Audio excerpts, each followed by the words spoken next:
Hey guys, magandang araw po sa inyong lahat dyan, lalo na po sa ating mga followers sa FB account at saka sa mga nanonood po natin sa aking YouTube channel, no? So meron lamang po ako ituturo sa inyo upang mapatibay natin lalo maingatan yung ating mga LED TV or mga Android Smart TV natin sa bahay, no? Ito po ay isang paraan lamang upang mas ingatan natin ang ating mga TV, lalo na yung mga bagong bili, mga brand new, no? So ito po yan, para maingatan po natin. So kung makapansin po ninyo, simula po tayo dito, gagamit po tayo ng transformer. Yan, no? Transformer po yan. Tawag po dyan na step down transformer at itong TV. So meron po tayo ditong 32 inches na TV, papaliwanag ko lang po sa inyo. So kung makapansin po ninyo, ayan, yan po yung kanyang supply, yung input supply po niya from 100 to 240 volts, 55 watts. So ibig sabihin, pwede nyo po siyang isaksak sa 100 volts hanggang 240 volts. So, pwede po tayong gumamit ng transformer na step down na input ay 220 at ang output ay 110 volts. So, pasok po. Pasok po yung supply natin. So, bakit po? Bakit po kailangan natin ng ganito? Ibig sabihin, yung kuryente po kasi natin is nagpa-fluctuate minsan. Lalo na pagka masyadong malakas ang ulan o kumukulog. Or minsan yung kuryente natin ay minsan humihigit sa 240 or nag-260 pa.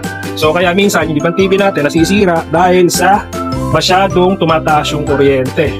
So para po maingatan natin, gamit po tayo ng transformer para mas lalong matibay. So tumaas man ang kuryente na pumapasok sa TV nyo ay naka-minimum pa rin tayo. Hindi niya may-reach yung hanggang 240 volts. So transformer po natin gagamitin. Kung titingnan po ninyo, nakalagay po dito ay 55 watts. So, kung 55 watts po yung loading o yung TV nyo, dapat ang gagamitin yung transformer ay hanggang 100 watts. Pero ito po, nakalagay po rito ay 500 watts. So, sobra-sobra po ito. Sobra-sobra pa. So, times 50%. So, kung 55 watts, 110 watts or 100, kaya na po ito. So, ito po, susubukan po natin ha.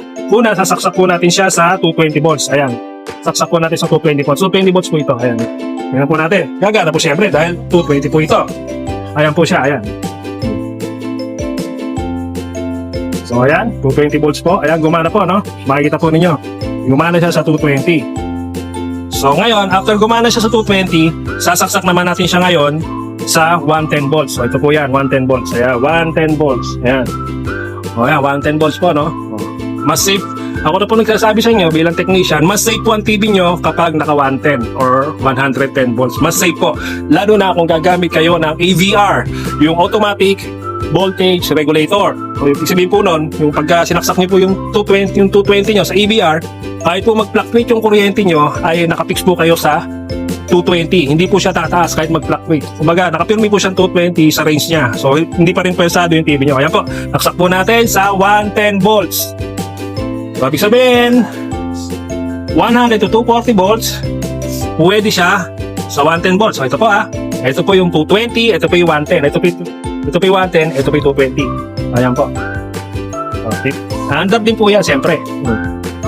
So, ayan. O, ayan, makita ninyo. Ayan, ayan, umandap din po siya sa 110. So, pwede po siya sa 110, 100, o 180 volts. Aandap po ang TV nyo. Mas safety po siya. Okay? Kahit kumulog, kumidlat, tumaas ang kuryente nyo, basta naka 110 kayo, safe na safe ang TV ninyo. O, ayan po, kita nyo. Ayan, o, ayan, umandar po, di po ba? So, ito po ay maliit na kaalaman lamang upang maingatan po ninyo ang inyong mga LED TV sa inyong bahay. Alam po natin na medyo may kabahalan din po ang mga TV ngayon. Bagamat madaling masira, ito po isa lamang paraan upang mas matibay at maingatan po natin ang mga LED TV sa inyong mga tahanan. Okay? So hanggang dito lamang po. Sa mga nanonood po dyan, paki-like, share, follow na lang po upang malaman din po ng iba. Ito po ang inyong lingkod, Doc Edwin po at your service.